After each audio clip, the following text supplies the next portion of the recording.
quien saludamos con el afecto de siempre, doctor. Doña Verónica Landeta va a iniciar este diálogo. Le enviamos un abrazo desde acá.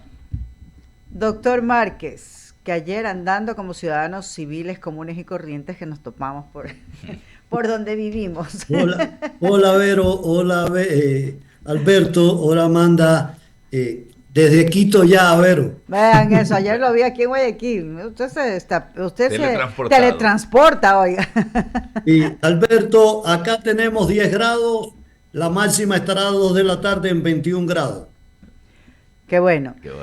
Bueno, lo que yo decía, doctor Márquez, no estamos cambiando de administración, es la misma administración. Si algo hay que redireccionar, algo hay que reforzar, es el tema económico. Hay una propuesta ahí en campaña que es la generación del empleo. ¿Cómo le vamos a hacer y por dónde vamos a tener que, mejor dicho, cómo va a tener que empezar la administración en sus primeros días, aunque vuelvo y repito, es consecutiva sus acciones porque no se está cambiando de administración y es la misma administración gubernamental. ¿Hacia dónde podemos ir con el tema de la economía?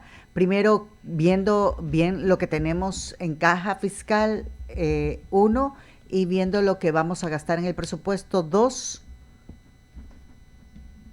Sí, pero primero, la economía tiene que empezar, contrario a lo que algunos puedan creer, tiene que empezar garantizando seguridad. Ok. Si no tenemos seguridad en el país, no va a haber inversión y no va a haber generación de empleo. Entonces, la primera medida económica es apuntalar que logremos tener un buen plan que nos garantice seguridad en el país.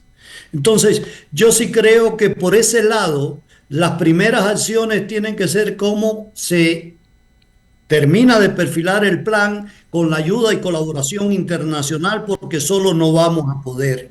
Y eso yo creo que lo tenemos que tener claro todos, para que esa seguridad interna que logremos permita ser atractivos y disminuya los riesgos a la inversión.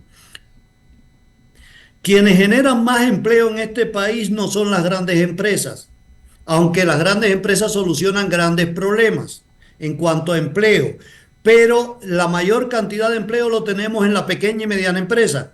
Y la pequeña y mediana empresa es la más extorsionada en el país. Claro, vacunada. Con las vacunas, etcétera. Entonces, yo creo que eso es importantísimo que lo tengamos claro.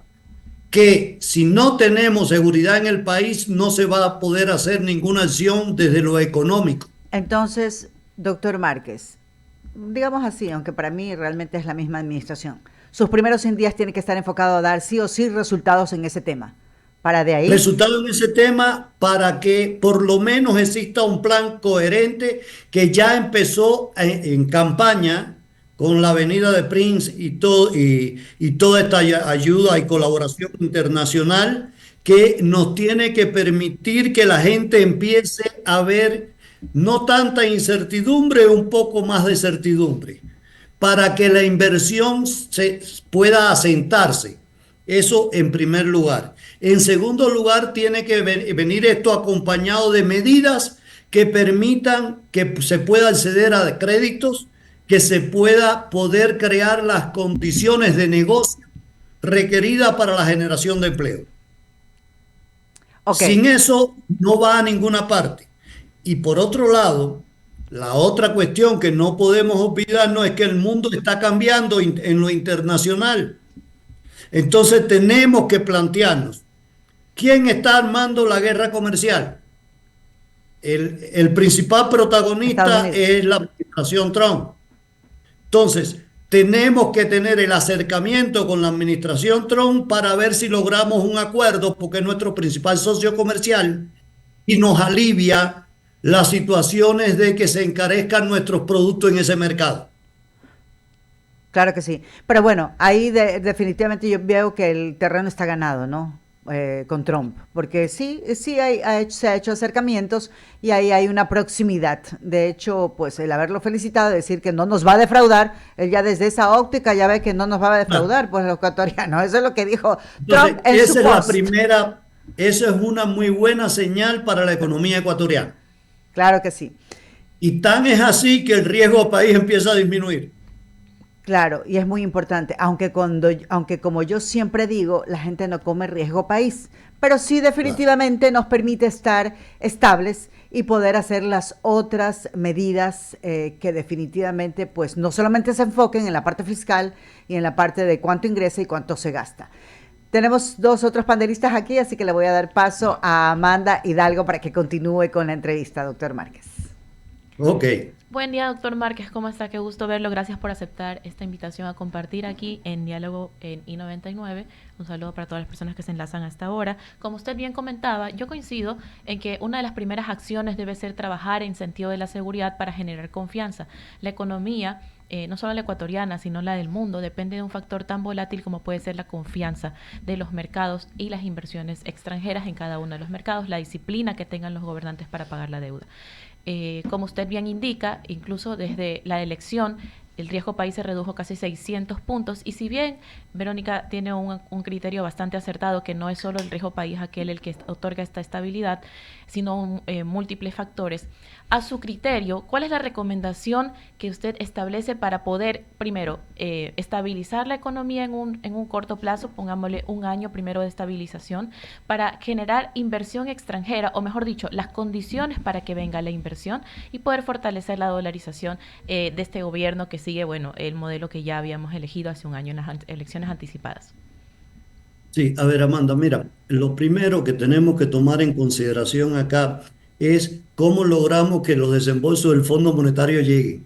Exactamente. Y hay 4.000 millones de dólares que tenemos, que yo sí creo que van a llegar este año y que va a ser un alivio importante para el fisco ecuatoriano, porque le va a dar, no le va a resolver los problemas, Claro. pero sí le va a aliviar del déficit este que tenemos de 8.000 o 10.000, depende de la cifra que se tome en consideración, sí le va a hacer un gran alivio para el fisco. Uh-huh.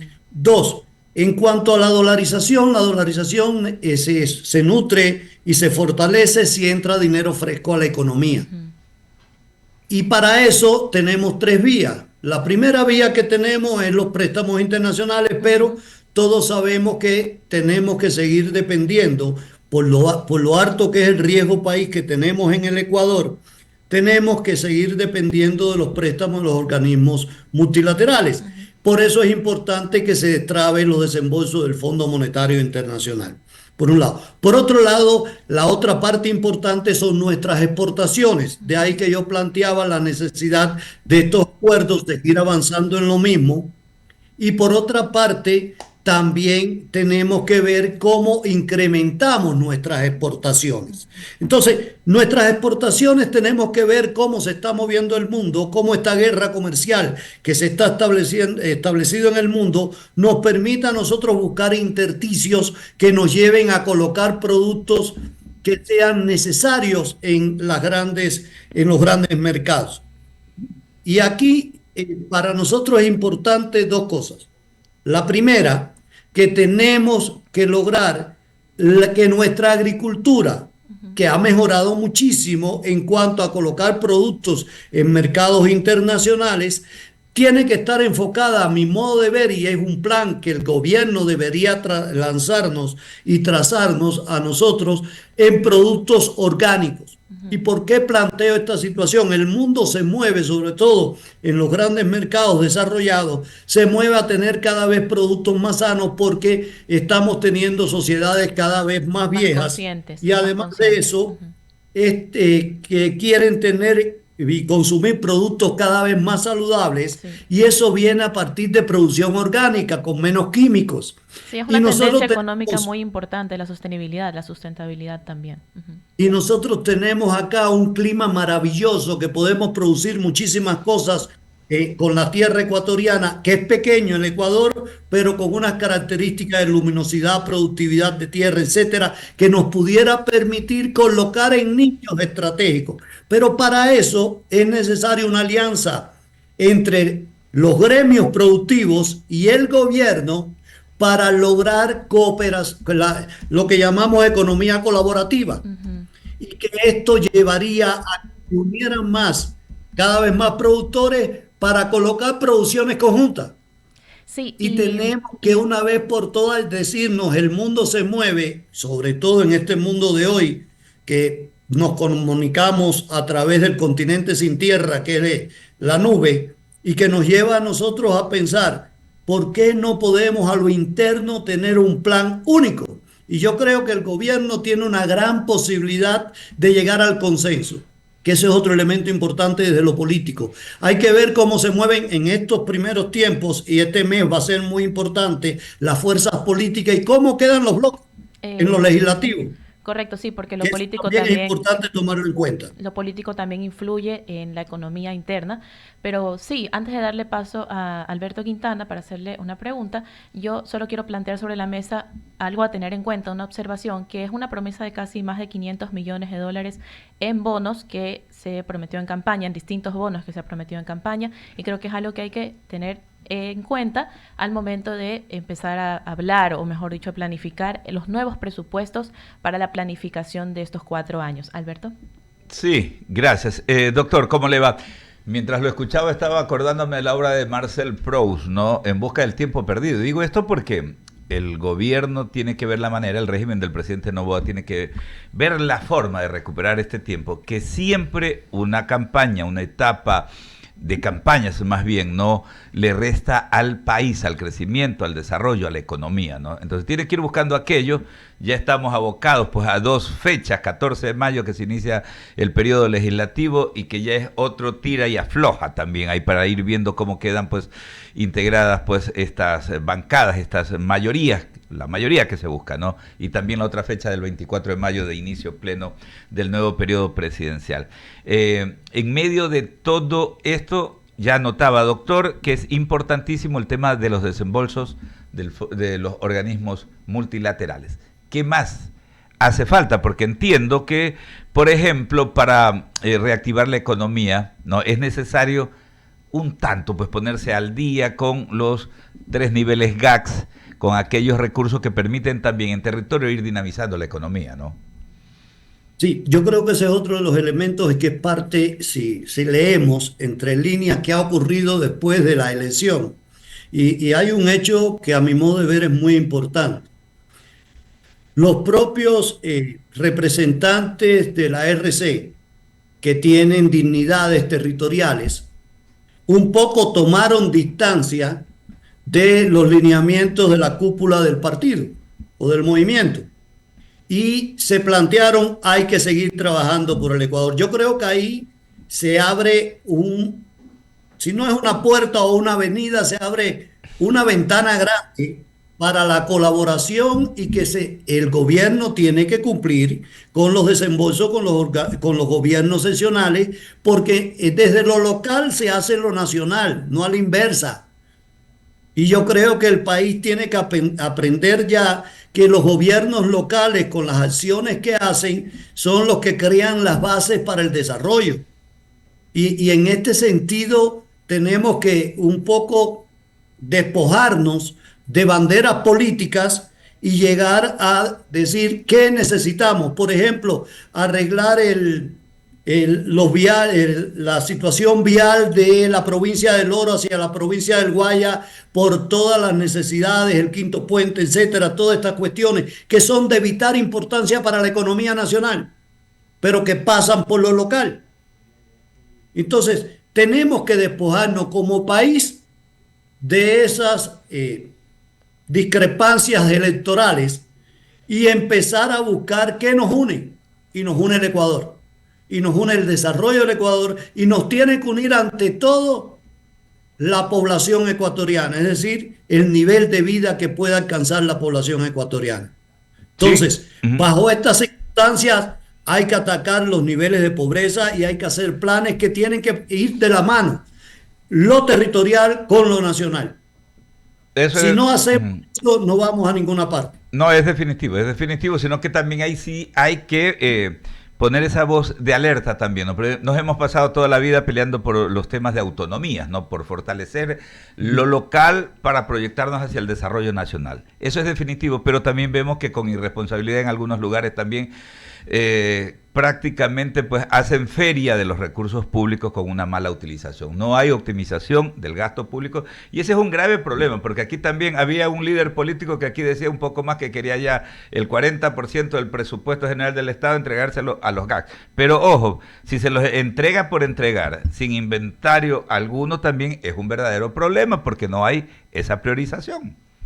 Alberto, todo recurso que se entregue a los territorios debe ser contraproyecto. Y yo creo que ese es un principio que tenemos que tener presente en el país y que no acabamos de entender. No podemos seguir pensando que los recursos tienen que ser para las fiestas patronales. Por supuesto. De acuerdo. Por supuesto. Vamos al otro entonces. Se habla de que hay abundante liquidez bancaria en el sistema, ¿no? Sí. Cualquiera podría pensar, esto es una locura, pero es así, ¿no es cierto? Hay liquidez bancaria, vemos un repunte en los programas de financiamiento también utilizando pues los créditos hipotecarios. También, ¿qué tanto eso va a ayudar justamente en este ciclo de reactivación económica ya a la interna? Yo creo que eso es importante porque significa que hay recursos. Y si hay recursos en el sistema financiero nacional, significa que tendríamos que tener ahora los proyectos y las condiciones necesarias para que, evidentemente, y uno de los grandes problemas que ha tenido el esquema de dolarización en el Ecuador es que las tasas de interés no bajaron. Es que ese es el problema, pues. Entonces tenemos que ver qué mecanismos utilizar para poder nosotros seguir avanzando en el proceso de créditos, pero que los créditos sean con tasas de interés que sean adecuadas. Porque la ley no lo permite, ¿no? Me decía incluso alguien, un banquero, pues no voy a citar el nombre, pero me decía, increíble, queremos prestar, pero las tasas de interés están demasiado elevadas y entonces no son atractivas. Un cliente ve eso y compara, ¿no? Compara con tasas internacionales, entonces dice, definitivamente esto es una locura. Pero incluso en los bancos están con esa intención de prestarle a sus clientes, pero tenemos esa limitante. ¿De quién depende? Por ejemplo, habría que ver cuáles son los mecanismos que se tienen y habría que ver que quitar, digamos, algunas cargas si es necesario para que bajen las tasas de interés. Yo creo que hay que hacer un análisis integral de todo esto. Pero te voy a poner un solo ejemplo. ¿Cómo es posible que los créditos educativos estén alrededor o más del 10%? ¿Es interés social o no es interés social que nuestros jóvenes se preparen? Por supuesto. Entonces, ¿por qué no ya con el préstamo hipotecario en las viviendas de interés social está alrededor del 4 o 5%? ¿Por qué no el crédito educativo ponerlo con algo característico? Y eso es también como parte del proceso que se pudiera hacer. Por ponerte un ejemplo, y que todos sabemos que muchos jóvenes no pueden acceder a determinadas circunstancias, y tomando en consideración que el posgrado en este país no es gratuito, ni es gratuito en ninguna parte del mundo, siempre hay que pagar algo en cuanto a posgrado, pero ¿cuántos jóvenes no se pudieran seguir preparando?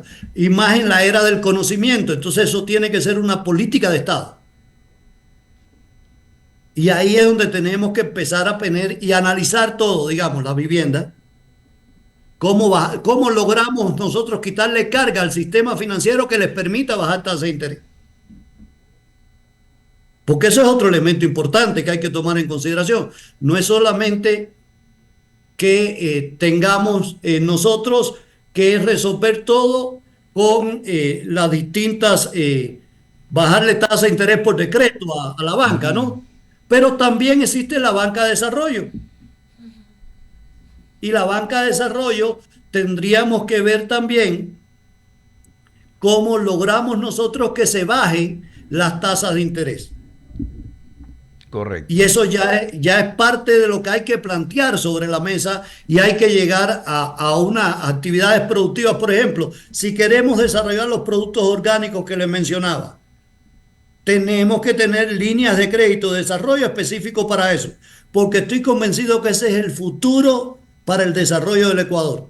Claro que sí, ahí se podría trabajar, ¿no? Como el COTAD incluye pues competencias en temas productivos para los gobiernos provinciales, para las prefecturas, por ejemplo, se podría trabajar ahí, ¿no? Con una línea preferencial del Banco de Desarrollo, el Banco del Estado, pues que es la banca pública. Fidel, definitivamente son retos importantes que tiene pues el gobierno, que tenemos los ecuatorianos, y yo creo que también todos quienes hacemos opinión pública debemos de martillar un poquito en este mensaje, ¿no? Porque creer que es el presidente de la República, que es su gabinete, es erróneo, es equivocado. Esta es una tarea de todos los ecuatorianos, y yo creo que ahorita que estamos cerrando un capítulo y estamos aperturando otro, debemos estar claros, ¿no? En torno a este tema, y tenemos que apelar siempre a la unidad nacional, ¿no? Desde todas las aristas. No, y además, Alberto, otra cosa, la elección ya pasó, ya tenemos un presidente, los ecuatorianos. Olvidémonos de cualquier otra cosa, y lo que tenemos es que todos poner el hombro para que el país avance. Ya tenemos un presidente que además la mayoría de la población se manifestó en este sentido, y es lo que nos corresponde hacer a partir de ahora. Por supuesto, y por eso es que acogíamos también lo que decía ayer el ministro José de la Gasca, ¿no? El titular del Ministerio de Gobierno, decía: la época de la confrontación y disputas acabó. Entramos en una fase de reconciliación nacional para seguir gobernando los 18 millones de ecuatorianos, y eso vale acogerlo, ¿no? Porque de alguna manera, pues, apuntala esa tesis, ¿no? Y están en lo correcto desde el gobierno, porque esto no es gobernar para quienes votaron por mí, sino para todos los ecuatorianos. Fidel, gracias por estos minutos y por atendernos desde Quito. Gracias, Alberto. Un gran abrazo para todos. Es el doctor Gracias. Fidel Muchas Márquez gracias, Sánchez, analista económico de nuestro país, hablando de estos temas, ¿no?